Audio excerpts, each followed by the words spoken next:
This is a Chasen. It's a whisk made from bamboo that's traditionally used to make the most frothy, delicious matcha. But it's also a piece of art. Every Mizuba Chasen is handmade and begins its life as a single piece of bamboo. The bamboo is peeled and cut and then shaved, ironed, and shaped. The result of this time-intensive process is 80 to 120 delicate tines, which helps create the most elegantly textured matcha. The important thing to remember when using a Chasen is to be gentle. The Chasen is specifically designed to aerate your tea, and all of its tines will work together to create a smooth and frothy matcha. To get rid of clumps, add a splash of water and stir gently to make a smooth paste. Then add more water and whisk in an M-shaped zigzag motion.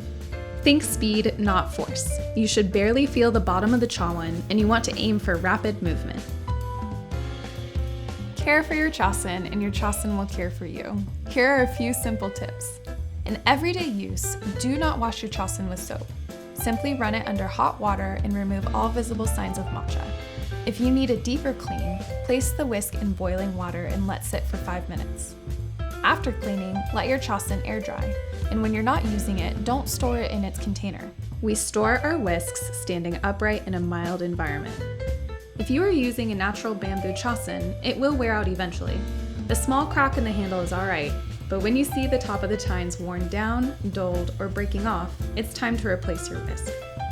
Beyond making delicious matcha, using a Chasen allows you to feel authentically connected to where matcha comes from and its Japanese heritage.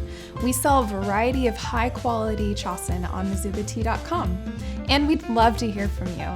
Do you use a Chasen at home? How do you make your matcha? Let us know. Till next time.